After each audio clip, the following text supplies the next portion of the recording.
Bueno, muy buenos días. Disculpas por el inconveniente técnico, pero venimos llegando en este preciso instante.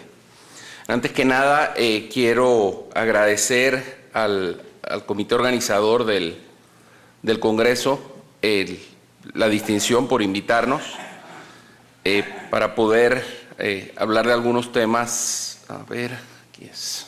Ok. Algunos temas relacionados con, en este momento, con muerte súbita, pero vamos a ver algo un poco distinto a lo que probablemente han estado viendo durante el transcurso de la mañana, que son los aspectos epidemiológicos y de prevención de la muerte súbita. Nosotros vamos a tratar de hablar un poquito sobre el otro aspecto, porque es un hecho que la muerte súbita va a ocurrir y vamos a tener casos de muerte súbita y constantemente nosotros estamos escuchando de casos de personas que fallecen súbitamente, conocidos, personas del medio general, políticos, artistas, deportistas, y nos enteramos súbitamente que tuvieron un evento y fallecieron. Vamos a tratar de hablar un poquito de qué se puede hacer en ese grupo que muchas veces es un grupo olvidado. De hecho, la muerte súbita, muchas personas la definen como la enfermedad sin enfermos, porque los pacientes de muerte súbita no ocupan camas en los hospitales. Los pacientes de muerte súbita pasan del lugar donde ocurrió el evento a la morgue directamente y muchas veces desde el punto de vista de presupuesto y de organización de sistemas de salud se olvida un poco ese problema porque no es algo que se está viendo constantemente todos los días cuando se pasa visita en los hospitales. Para tener una idea, en los Estados Unidos mueren, que es de donde tenemos estadísticas más o menos confiables, mueren aproximadamente 1.000 personas súbitamente por día. Estamos hablando, es un número enorme. Estamos hablando de entre 350 y 450.000 muertes por año súbitas en los Estados Unidos.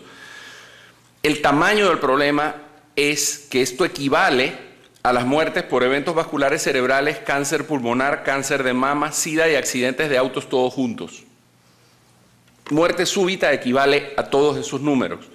Y pensemos todo lo que se invierte en los sistemas de salud para prevenir todas esas cosas y no se hace nada con muerte súbita, o se hace muy poquito con muerte súbita.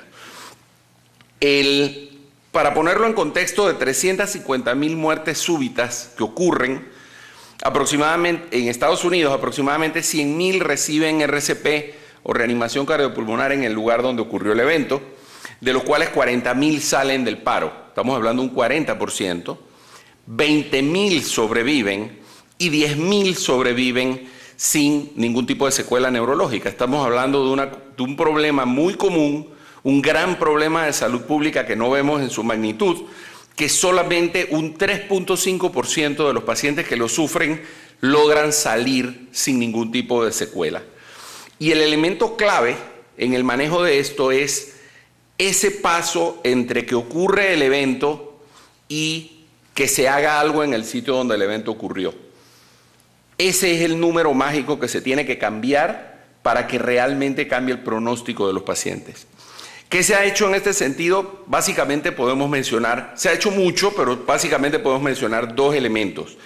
El primero es que se han hecho campañas masivas para enseñar. Se supone que en Estados Unidos aprenden RCP 4 millones de personas por año. Pero ojo, estamos hablando de un país de 300 millones de habitantes, un número muy pequeño, es el 1% de la población, un poco más del 1% de la población.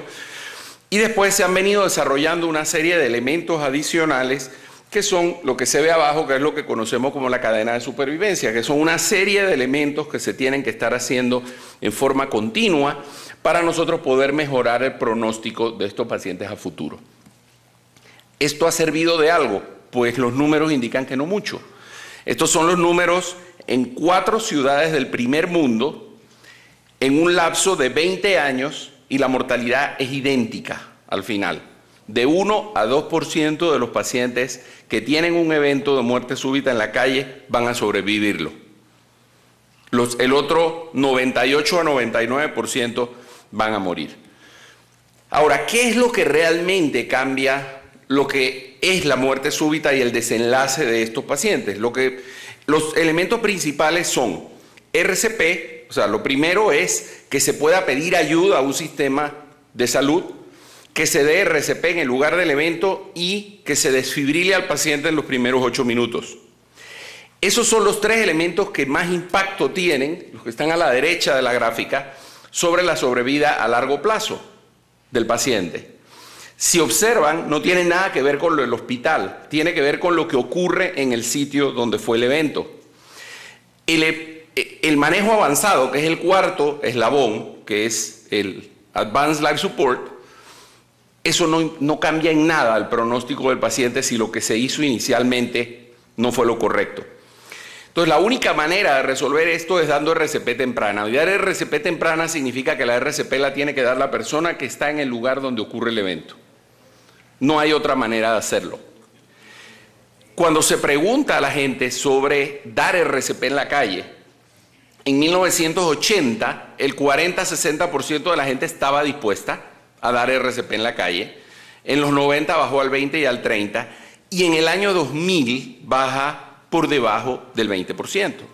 Entonces yo le pregunto a ustedes, ¿ustedes le darían RCP a un extraño en la calle? Una vez le pregunté esto a un grupo de estudiantes de medicina y me contestaron que eso depende mucho de quién sea el extraño. No es lo mismo los 2 grupos que presentamos en la diapositiva. O sea, el dar RCP tiene sus particularidades. Ahora, cuando se le preguntan a 1000 personas que no dan RCP y que no están entrenados en servicios médicos, el 15% está dispuesto a dar RCP comprimiendo y ventilando, pero el 68% está dispuesto a dar RCP si solamente tiene que comprimir el tórax de los pacientes. Entonces, ¿por qué los testigos no quieren dar RCP? 1, porque no están entrenados. 2, porque consideran que es un procedimiento complejo. Y 3, por miedo. ¿Miedo a qué? A las enfermedades, particularmente en la época del SIDA, cuando hay que dar respiración de boca a boca, por miedo a hacerle daño al paciente y por miedo a las consecuencias legales. Todos sabemos que lo único en el mundo más peligroso que el SIDA es un abogado. Y básicamente eso es lo que ocurre. O sea, tienen miedo de tratar de hacer algo y que un abogado les ponga una demanda por tratar de salvar a alguien. Entonces, lo que sirve realmente son las compresiones torácicas, pero las buenas compresiones torácicas. Entonces, por eso tenemos que saber qué son buenas compresiones. Actualmente se considera una buena compresión comprimir fuerte y rápido en el pecho como mínimo a 100 por minuto, permitir que el tórax regrese a su posición original, que es lo que se llama el recoil, el efecto elástico del tórax para volver a su posición, y suspender las compresiones el menor tiempo posible. Y si pueden ser continuas, aún mejor. ¿Por qué esto es importante? Porque el aporte de oxígeno al miocardio depende básicamente del flujo de sangre que tenga ese miocardio. Y eso va a ser dependiente de 2 cosas. Por un lado, la presión diastólica en la aorta, que es cuando se llenan las coronarias. Y segundo, la presión diastólica en el seno coronario, que es lo que permite que esa sangre circule por el miocardio y tenga tiempo para aportar el oxígeno. Llevado a la práctica, estamos hablando de esto. Yo tengo en amarillo lo que es la presión en la aorta y en verde lo que es la presión en la aurícula derecha o en el seno coronario. Esa flecha indica la diferencia de presión que yo tengo cuando estoy dando compresiones. Sin embargo, cuando yo paro de dar compresiones, esa diferencia de presión es mínima y no hay una presión de perfusión adecuada en el miocardio. Por eso el miocardio sufre. ¿Cómo se resuelve esto? Por un lado, modificando la frecuencia de las compresiones. Este es un estudio según la frecuencia de las compresiones que se dan al paciente en el primer grupo, dando compresiones entre 95 y 138, se logra que el 75% de los pacientes regrese a su ritmo, regrese a obtener un ritmo propio, pongámoslo de una forma más simple, que el corazón arranque de nuevo. Si vamos al último grupo, donde la frecuencia es entre 40 y 72, solamente el 40% de los pacientes sale del paro. Entonces, otro elemento es qué tantas compresiones yo doy. Y dar más compresiones, estas son una relación de 5 compresiones, una ventilación, que era lo que se hacía hace unos años durante el RCP, el primero. Observen cómo la presión cae cuando yo dejo de dar compresiones, y todo el tiempo en que yo no tengo perfusión cuando cae esa presión. El segundo es el 15-2, que se utilizó hasta el año 2005, era el estándar, y el tercero son las compresiones continuas. Cuantas más compresiones yo doy, más yo voy a obtener que el paciente tenga perfusión en su corazón. Igualmente, si yo no dejo que el corazón regrese a su posición y me quedo comprimiendo, digamos que tengo menos diástole, por usar el término válido, cuando yo permito que el tórax vuelva a su posición, y lo que voy a tener es que voy a tener una presión de perfusión menor que va a repercutir en que el paciente no pueda salir. Entonces, esos son los tres elementos claves de las compresiones: comprimir fuerte y rápido, dejar que el tórax regrese a su posición y no suspender las compresiones o suspenderlas el menor tiempo posible. Entonces, todos sabemos que tenemos que respirar para vivir, pero una cosa es respirar, otra cosa es ventilar pasivamente a los pacientes. Entonces, si yo estoy dando lo ideal, cuando estoy dando RCP, en esto yo estoy dando, 30 compresiones, 2 ventilaciones. 30 compresiones, 2 ventilaciones. Esto es lo ideal en un modelo. Esto es lo que pasa en realidad. El tiempo que yo demoro en dar las 2 ventilaciones está muy lejos de los 5 a 10 segundos que deben demorar en base a los protocolos. Yo debo tratar de dar ventilaciones en poco tiempo, pero en la vida real esto se alarga. Se alarga que en los servicios de emergencia, el tercer grupo, donde más entrenamiento y capacidad se tiene, el tiempo promedio entre compresiones son 10 segundos. Pero en la persona que está en la calle son 16 segundos, lo cual hace que sea mucho más tiempo sin dar compresiones. ¿Ventilo o no ventilo? Ok, si no voy a ventilar no es solamente un tema, o es solamente un tema de comodidad y facilidad, o existe una razón real por la que yo debería ventilar al paciente. Primero, cuando un paciente hace un paro, por lo general súbito, muerte súbita, por lo general la saturación de ese paciente, si no tiene otro problema, es alrededor del 98%, 97, 98, 100%, aire ambiente.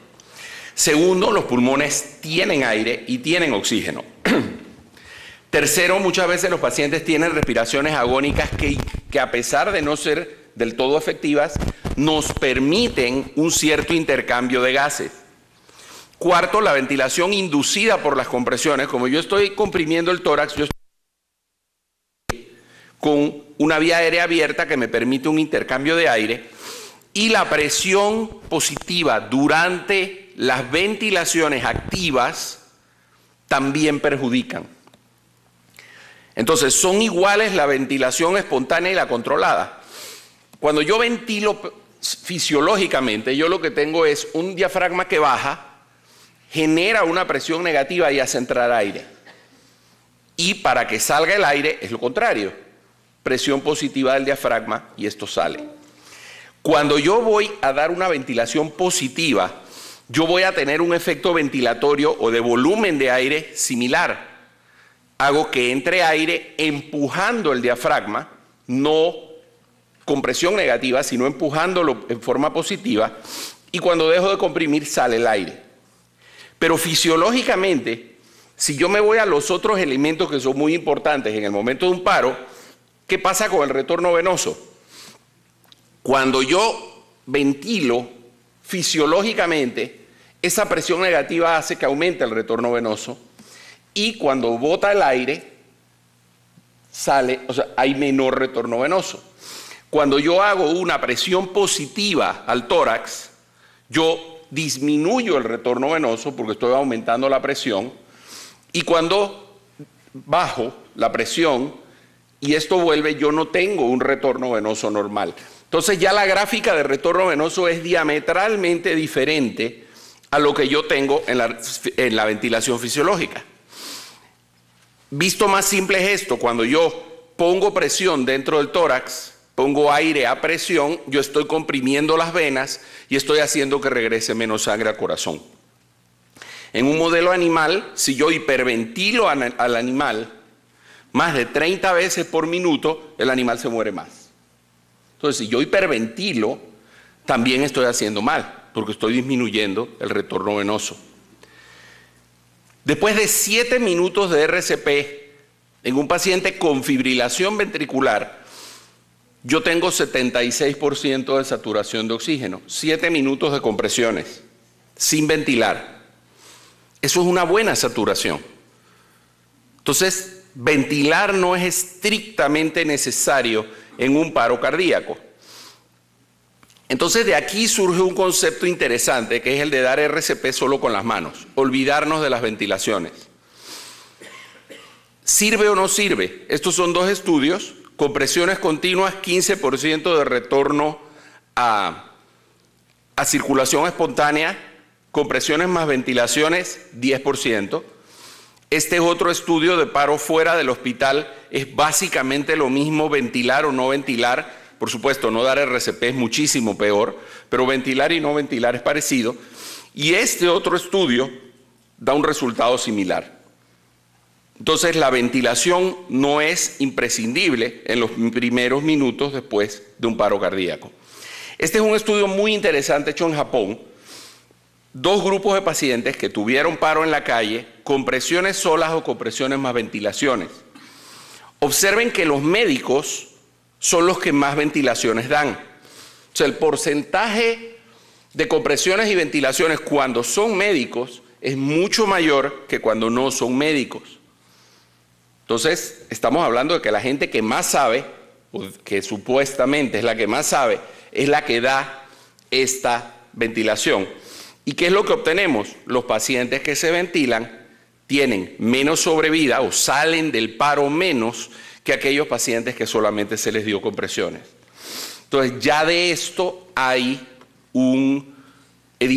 ya hay muchas cosas escritas, pero New England en el año 2010, New England Journal publicó un editorial donde ellos formalmente proponen el enseñar RCP solo con las manos, darle prioridad a las compresiones y dejar un poco a un lado las ventilaciones. La otra pregunta es la intubación. Nosotros tenemos, y esto nos lo han enseñado por mucho tiempo, y si hay algún anestesiólogo en el salón, mejor.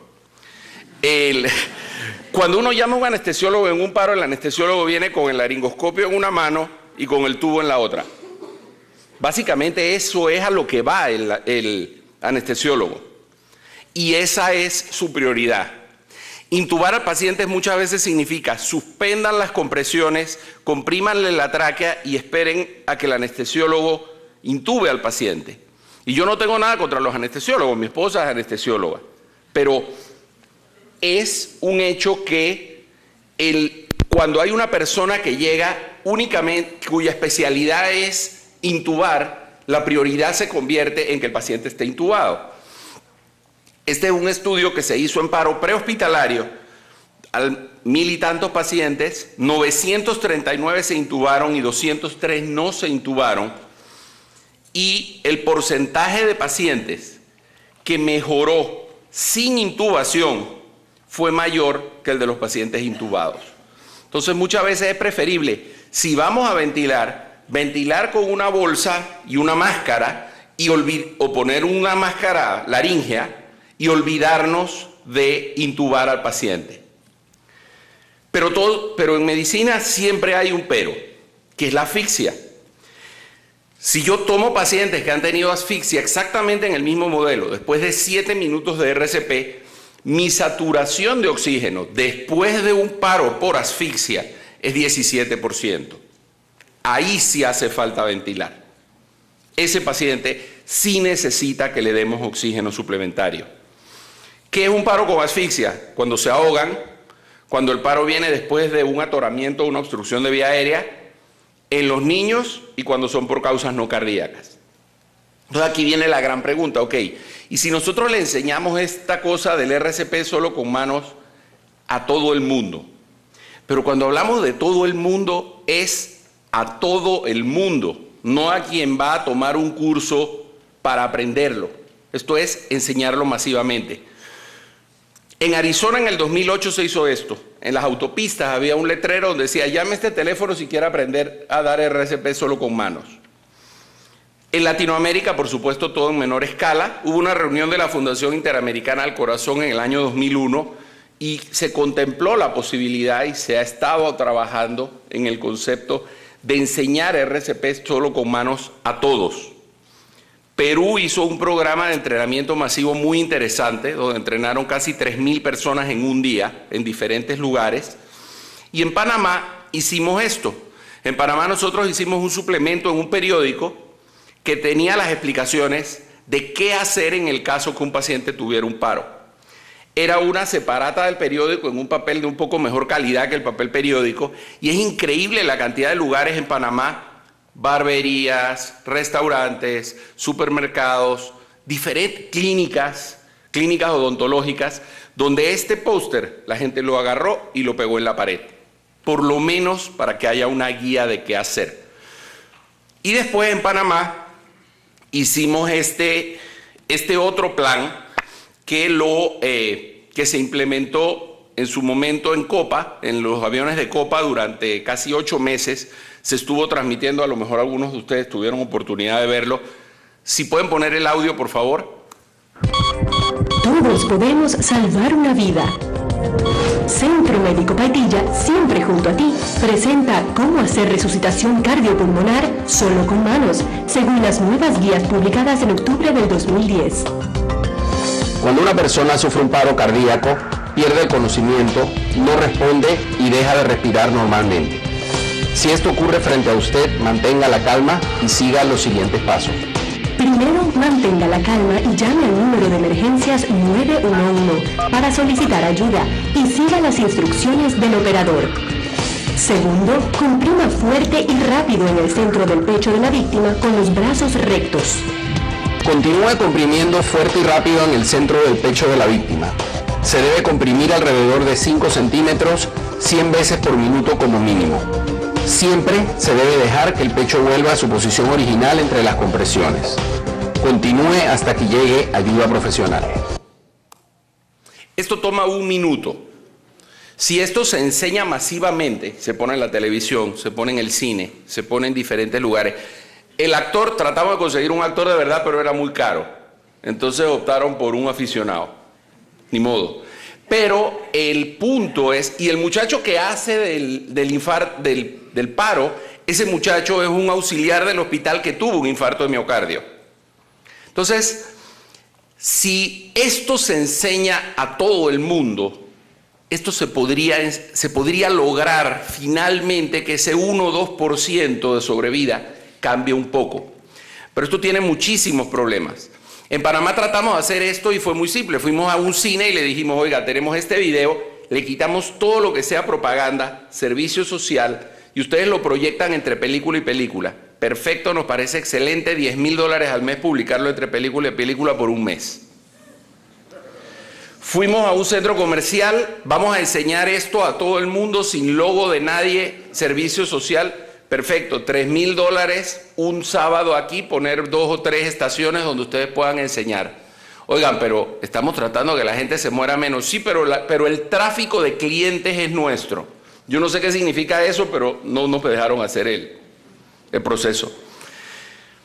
Y no es solo enseñarlo, es enseñarlo y seguir enseñándolo. Y este es un estudio donde se hizo una campaña para enseñarle a la gente en un área pequeña a dar RCP. Y en un lapso de 2 años se logró que mejorara los resultados, sobre todo de que el paciente saliera del paro en el sitio del evento. Después hubo un lapso de 1 año y se volvió a hacer la misma medición y ya se había perdido el beneficio. Entonces no solo enseñarlo una vez, es seguir enseñándolo. Y esto es lo que pasa en los hospitales. Este es un estudio que me lo encontré hoy en la mañana, lo publica New England con fecha de hoy. Y ellos lo que están demostrando es que en los hospitales donde hay programas constantes de entrenamiento, la sobrevida por muerte súbita o por paro intrahospitalario mejora. Entonces, en resumen, ¿qué tenemos? ¿Cuándo vamos a dar RCP solo con las manos? A un adulto que tiene un paro presenciado después de llamar al servicio de emergencia.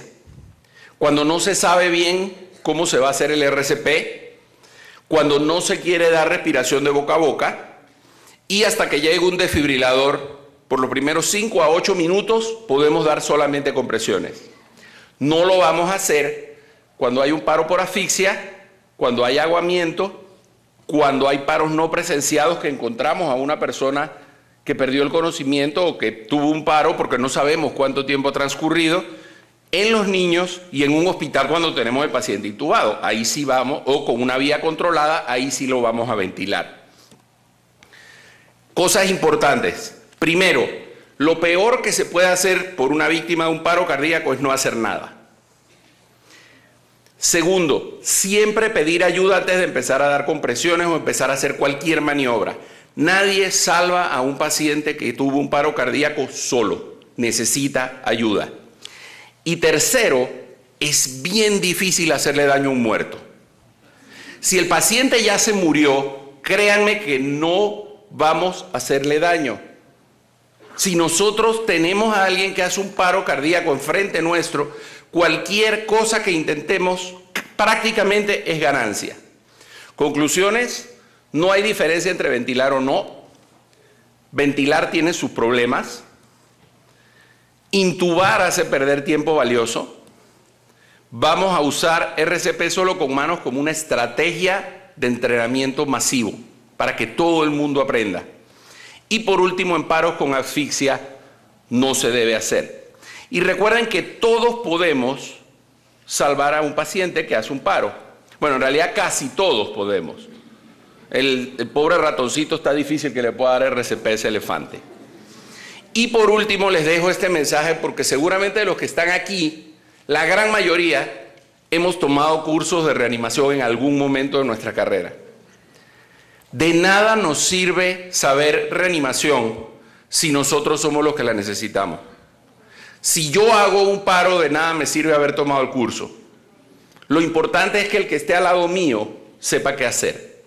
Piensen en eso y enséñenle RCP a alguien cuando tengan oportunidad, y nadie sabe si es a ustedes mismos, a su mamá o a sus hijos, a quien esa persona puede salvarles la vida. El material de esto, a quien le interese, ahí está mi correo electrónico, me pueden mandar un correo y yo les mando lo que tengo, porque creo que esto pudiera ser una cosa muy importante a nivel general. Muchas gracias. Una foto de Panamá de hace un mes.